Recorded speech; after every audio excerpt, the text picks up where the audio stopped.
ಪಕ್ಷದ ನಾಯಕರು ನೀವು ಹಂಗೆಲ್ಲ ಅಂದ್ಬಿಟ್ರೆ ಮಲ್ಲಿಕಾರ್ಜುನ್ ಖರ್ಗೆ ಅವ್ರು ಮೋದಿ ಅವ್ರನ್ನ ಹಾವಿದ್ದಂಗೆ ಒಡೆದು ಸಾಯಿಸ್ಬೇಕು ಅಂದಾಗ ಯಾರೇ ಆಗಲಿ ಮೇಡಮ್ ಒಪ್ಪುವಂಥ ಮಾತಾ. ನಾನು ಇನ್ಫ್ಯಾಕ್ಟ್ ಲಾಸ್ಟ್ ಡಿಬೇಟಲ್ಲಿ ಕೂತಾಗೂ ಹೇಳಿದ್ದೆ, ಸೋನಿಯಾ ಗಾಂಧಿನ ಯಾರೋ ತುಂಬ ಕೆಟ್ಟದಾಗ ಅಂದಾಗ ಅದು ತಪ್ಪಂತ ನಾನು ಹೇಳಿದ್ದೆ. ಯಾರೇ ಆಗಲಿ ತಪ್ಪೇ, ಅದ್ರಲ್ಲಿ ತಪ್ಪೇನಿದೆ? ಛಲವಾದಿ ನಾರಾಯಣ ಸ್ವಾಮಿ ನೀವು ಜಾತಿ ಬಿಟ್ಟು ವಿರೋಧ ಪಕ್ಷದ ನಾಯಕ ನಾಯಿ ಥರ ಬೊಗಳುತ್ತೀಯ ಅಂತಂದ್ರೆ ಯಾರು ಒಪ್ತಾರೆ? ಅಶೋಕ್ ಕುಮಾರ್ ರೈ ಇದನ್ನ ಯಾರು ಇರ್ರೆಸ್ಪೆಕ್ಟಿವ್ ಆಫ್ ಪಾರ್ಟಿ ಮಾತಾಡಲ್ಲ. ಒಂದು ನಿಮಿಷ ಮೇಡಮ್, ನಾಯಿ ಪ್ರಶ್ನೆ ಅಲ್ಲ. ಈಗ ಮಹಾದೇವಪ್ಪನವರು ಇಷ್ಟೆಲ್ಲ ಅಂಬೇಡ್ಕರ್ ವಿಚಾರ ಬಗ್ಗೆ ಮಾತಾಡ್ತಾರೆ, ನಮ್ಗೆ ಬಾಬಾ ಸಾಹೇಬ್ ಅಂಬೇಡ್ಕರ್ ಬಗ್ಗೆ ಗೌರವ ಇದೆ. ಈಗ ಅವ್ರು ಅಷ್ಟು ನೋಡ್ತಾ ಇರ್ತಕ್ಕಂಥ ನೆಕ್ಸ್ಟ್ ಯುವಕರು ಯಾರಾದ್ರೂ ರಾಜಕೀಯಕ್ಕೆ ಬರಬೇಕು ಅದೇ ಚಿಂತನೆ ಇರ್ತಕ್ಕಂಥವ್ರು ಬಂದಾಗ ಅವ್ರಿಗೆ ಯಾವ ಎಕ್ಸಾಂಪಲ್ ಸೆಟ್ ಮಾಡ್ತಾ ಇದ್ದಾರೆ ಮಹಾದೇವಪ್ಪನವರು? ಬೀದಿ ನಾಯಿಗಳನ್ನ ಒದ್ದು ಒಳಗಡೆ ಹಾಕ್ಬೇಕು ಅಂತ ಹೇಳ್ತಾರೆ. Very clear. ಇದು DK ಶಿವಕುಮಾರ್ ಅವ್ರ ಟೀಮ್ ಅನ್ನು ಟಾರ್ಗೆಟ್ ಮಾಡಿ ಹೇಳಿರ್ತಾರೆ. ರಾಜೇಂದ್ರ ಸರ್, ಇಲ್ಲಿಯವರೆಗೆ ಒಂದು ಲೈಟರ್ ವೇಯಲ್ಲಿ ನಾವು ಡಿಸ್ಕಷನ್ ಮಾಡಿದ್ದೀವಿ, ಬಟ್ ನಿಮ್ಮ ಜೊತೆ ನಾವು ಹಂಗೆ ಮಾತಾಡೋಕ್ಕಾಗಲ್ಲ. ಸೊ ಈ ಇಡೀ ಡಿಸ್ಕಷನ್ನ ತಾವು ನೋಡಿದ್ದೀರಿ, ರಾಜಕೀಯ ನಾಯಕರುಗಳ ಹೇಳಿಕೆಗಳನ್ನು ತಾವು ನೋಡಿದ್ರಿ. ಸದ್ಯದ ಕರ್ನಾಟಕದ ರಾಜಕೀಯದ ದಿಕ್ಕು ದೆಸೆ ಮತ್ತು ನಾವು ಮಾತಾಡ್ತಾ ಇರುವಂತಹ ಸಬ್ಜೆಕ್ಟ್ ಇದು ತುಂಬ ಇಂಪಾರ್ಟೆಂಟ್ ಅಲ್ಲ, ಬಟ್ ಜನರಿಗೆ ಗೊತ್ತಾಗಬೇಕು, ಜನರ ಮುಂದೆ ಇವ್ರು ಬೆತ್ತಲೆ ಆಗಬೇಕು. ಅದಕ್ಕೆ ಇವತ್ತು ಈ ಟಾಪಿಕ್ ತೊಗೊಂಡಿರೋದು. ನೀವೇನು ಹೇಳ್ತೀರಿ? ಇಲ್ಲ, ಬಹುಶಃ ನಾವು ಅಂದ್ಕೊಂಡಿದ್ದೇವೆ, ನಾವು ಮನುಷ್ಯರು, ಅದರಲ್ಲೂ ಕೂಡ ರಾಜಕೀಯ ಪಕ್ಷಗಳು, ರಾಜಕೀಯ ನಾಯಕರು, ಇವರಿಗೆ ಡಿಗ್ನಿಟಿ ಇದೆ ಮತ್ತು ಕಾನ್ಸ್ಟಿಟ್ಯೂಷನಲ್ ರೈಟ್ಸ್ ಇದೆ, ಎಲ್ಲ ಇದೆ. ಹಾಗೆಯೇ ಪಾಪ ಮೂಕವಾಗಿರ್ತಕ್ಕಂಥ ಪ್ರಾಣಿಗಳಿದೆಯಲ್ಲ, ಅದಕ್ಕೂ ಡಿಗ್ನಿಟಿ ಇದೆ.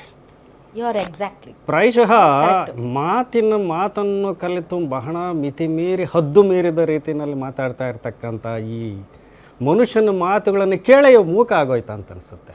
ಬೀದಿ ನಾಯಿ ಅಂತ ಹೇಳ್ತೀವಿ ನೋಡಿ, ಒಂದು there is a dead element. ಬೀದಿ, ಅದಕ್ಕೂ ಒಂದು ಡಿಗ್ನಿಟಿ ಇದೆ. ನಾಯಿ, ಅದಕ್ಕೂ ಒಂದು ಡಿಗ್ನಿಟಿ ಇದೆ. ಇವತ್ತು ಪ್ರಾಯಶಃ ಛಲವಾದಿ ನಾರಾಯಣ ಸ್ವಾಮಿ ಅವರ ಡೆಫಮೇಷನ್ ಹಾಕ್ಬೋದು, ಆದರೆ ಒಂದು ನಾಯಿ ಡೆಫಮೇಷನ್ ಹಾಕ್ಲಿಕ್ಕಾಗತ್ತಾ? ಎಷ್ಟು ಡ್ಯಾಮೇಜ್ ಮಾಡಿದರೆ ನೀವು ನಾಯಿಗೆ? ಅದ್ರ ಪರವಾಗಿ ವಹಿಸೋರು ಯಾರು ಮೇಡಮ್? ಇವತ್ತು I have to represent because you have denigrated, you have defamed an animal. ಅದಕ್ಕೂ ಇದೆ, ಸಂವಿಧಾನದಲ್ಲಿ ಇಲ್ಲ ಅಂತಲ್ಲ. ಯಾರು ಇವತ್ತು ಅದನ್ನು ಪರವಾಗಿ ವಕಾಲತ್ ವಹಿಸೋರು ಯಾರು? ಈ ನಾಯಿ ಬಗ್ಗೆ ರೆಸ್ಪೆಕ್ಟೆಡ್ ಡಾಗ್ ಅಂತ ಕರಿತೀನಿ ನಾನೀಗ. ಅದಕ್ಕೆ it has its own respect. ಒಪ್ಕೋಬೇಕಾಗತ್ತೆ ನಾವು. ನ್ಯಾಚುರಲ್ ಆಗಿರಬಹುದು, ಕಾನೂನುಗಳಿರ್ಬೋದು. ಯಾರಾದರೂ ಇವತ್ತು ಸೀರಿಯಸ್ ಆಗಿ ನೀವು ಯಾಕ್ರಿ ಈ ರೀತಿಯಾದಂಥ ಒಂದು ಹೆಸರನ್ನು ತಗೊಂಡ್ರಿ? ಪಾಪ ಅದು ಮೂಕ ಪ್ರಾಣಿ, ಯಾಕೆ ತಗೋಬೇಕು ಇದನ್ನು ನಾವು? ಇದು ಪ್ರಶ್ನೆ, ಇದು ಮೂಲಭೂತವಾದಂಥ ಪ್ರಶ್ನೆ ನಾನು ಹೇಳ್ತಾ ಇರೋದು, ಕಾನೂನಾತ್ಮಕವಾಗಿರ್ತಕ್ಕಂಥ ಪ್ರಶ್ನೆ.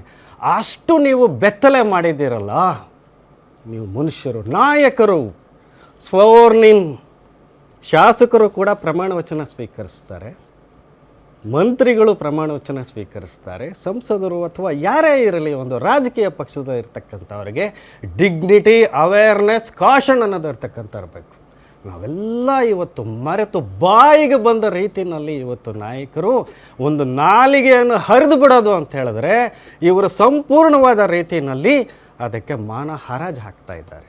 ಪಾಪ ನಾಯಿಗಳು ಮೂಕ ರೋಧನೆಯಾಗಿದೆ ಇವತ್ತು. ಹಾಗಾಗಿ ನನಗೆ ಅನ್ನಿಸ್ತಾ ಇದೆ, ಯಾವ ಮಟ್ಟಕ್ಕೆ ಹೋದ್ರಪ್ಪ ಇವರು? ಬಾಲ ಅಂತ ಹೇಳ್ತಾರೆ, ನಾಯಿ ಅಂತ ಹೇಳ್ತಾರೆ, ನಾಯಿಯನ್ನು ಬಾಲ ಅಲ್ಲಾಡಿಸುತ್ತಾ ಇದು ಬೇಕಾಗಿತ್ತ ಅಂತಕ್ಕಂಥದ್ದು. ಇಂಥ ಪರಿಸ್ಥಿತಿನಲ್ಲಿ ಒಂದು ಪಕ್ಷ ಅಂತಕ್ಕಂಥದ್ದು ಇದೆಯಾ? ಸೂಟ್ ಕೇಸುಗಳು ಹೊತ್ಕೊಂಡು ಈಗ ಆಲ್ರೆಡಿ ಫ್ಲೈಟಲ್ಲಿ 8:30 ಫ್ಲೈಟ್ಗೆ ಅವರೆಲ್ಲ ರೆಡಿಯಾಗಿದ್ದಾರೆ ಅಂತ ಹೇಳಿದ್ರೆ, ನೀವೆಲ್ಲ ಪಕ್ಷದ ಒಂದು ಇವ್ರಿ, ನಿಮಗೆ ಯಾರ್ರೀ ಪರ್ಮಿಷನ್ ಕೊಟ್ಟರು? ನಿಮ್ಮ ಊರಿನಲ್ಲಿ ಕುಡಿಯೋ ನೀರಿಲ್ಲಪ್ಪ, ಅಲ್ಲಿ ಸಾಯ್ತಾ ಇದ್ದಾರೆ ಜನ ಅಂತ ಹೇಳಿದ್ರೆ ನಾನು ಅಲ್ಲಿ ಕಾಲ್ ಮಾಡಿ ಕೇಳಬೇಕಾ? ಈ ಪರಿಸ್ಥಿತಿನಲ್ಲಿ ನೀವು ಟೂರ್ ಹೋಗ್ತೀರಾ?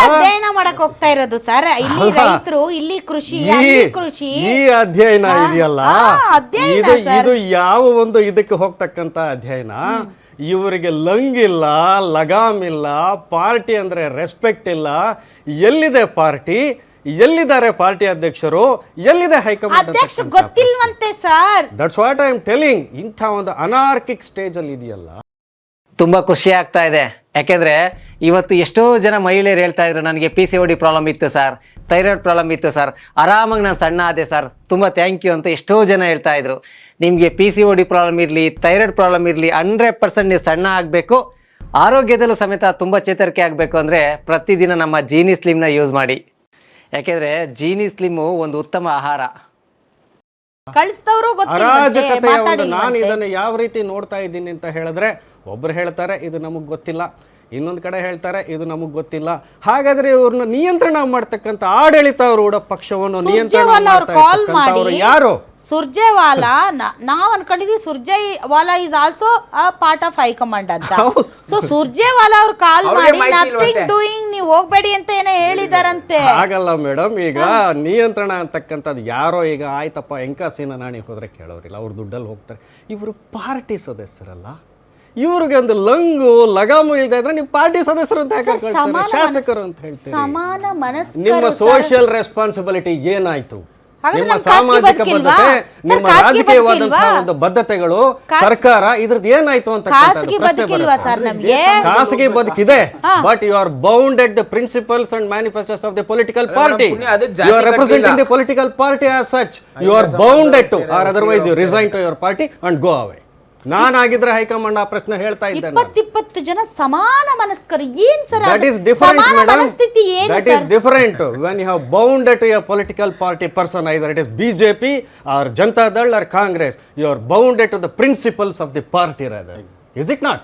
They have to answer for this ದಿನ question. ಬೆಳಗಾದ್ರೆ ನಮ್ಮ ಪಕ್ಷದ ಅಧ್ಯಕ್ಷರು ಕುರ್ಚಿಗೋಸ್ಕರ ಕಿತ್ತಾಟ ನಡೆಸ್ತಾ ಇದ್ದಾರೆ. ಯಾಕೆ ಅಂತ ಹೇಳಿದ್ರೆ ಈ ಒಟ್ಟು ರಾಜಕಾರಣ, ಆಗಲೇ ನೀವು ಹೇಳಿದ್ರಿ, ಇದೊಂದು ರೀತಿಯಲ್ಲಿ ಕರ್ನಾಟಕದಲ್ಲಿ ಪ್ರತಿನಿತ್ಯ ಒಂದು ನಾಟಕ ಆಗ್ತಾ ಇದೆ, ಮನರಂಜನೆ ಆಗ್ತಾ ಇದೆ.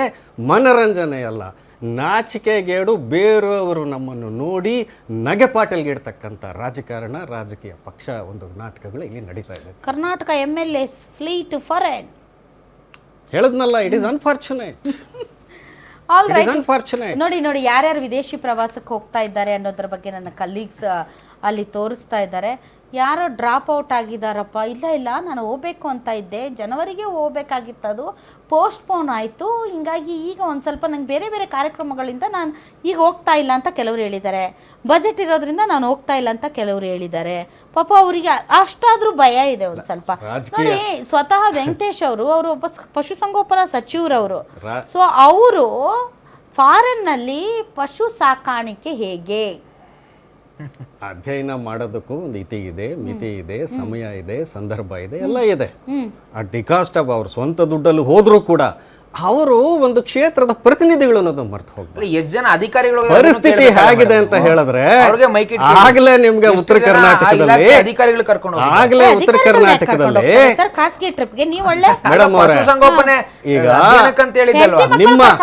ನಿಮ್ಮ ಕ್ಷೇತ್ರವೂ ಸೇರಿದಂತೆ, ನಿಮ್ಮ ಕ್ಷೇತ್ರಗಳು ಸೇರಿದಂತೆ ಅಲ್ಲ, ನಿಮ್ಮ ಕ್ಷೇತ್ರಗಳು ಸೇರಿದಂತೆ ಉತ್ತರ ಕರ್ನಾಟಕದಲ್ಲಿ ಕುಡಿಯೋ ನೀರಿಗೆ, ಕರೆಂಟ್ಗೆ ಪರೀಕ್ಷೆಗಳಿದೆ ವಿದ್ಯಾರ್ಥಿಗಳಿಗೆ, ಹುಡುಗರಿಗೆ ಮತ್ತು ರೈತರಿಗೆ ಒದ್ದಾಡೋ ಪರಿಸ್ಥಿತಿ ಇದೆ. ನೀರು ಕೊಡಬೇಕು, ನಿಮ್ಗೆ MLA ಕೈಗೆ ಸಿಗೋದಿಲ್ಲ ಅನ್ನೋದಾದರೆ, ಮಂತ್ರಿ ಕೈಗೆ ಸಿಗೋದಿಲ್ಲ, ಅಧಿಕಾರಿಗಳು ಕೆಲಸ ಮಾಡ್ತಾರೆ. ಸುಭಿಕ್ಷವಾಗಿದ್ದಾವೆ ಸರ್ ಅವ್ರ ಕ್ಷೇತ್ರಗಳು. ನೋಡಿ, ಅವರು ಯಾರ್ಯಾರು ಹೆಸರುಗಳು ತೋರಿಸೋ ಅವ್ರ ಕ್ಷೇತ್ರಗಳಂತೂ ಅಲ್ಲಿ ಎಷ್ಟು ಸುಭಿಕ್ಷವಾಗಿದ್ದಾವೆ ಅಂತಂದರೆ ಅಲ್ಲಿ MLAನೇ ಬೇಕಾಗಿಲ್ಲ, MLA ಅವಶ್ಯಕತೆನೇ ಇಲ್ಲ. ಅವರವ್ರ ಕ್ಷೇತ್ರಗಳು BM ನಾಗರಾಜ್,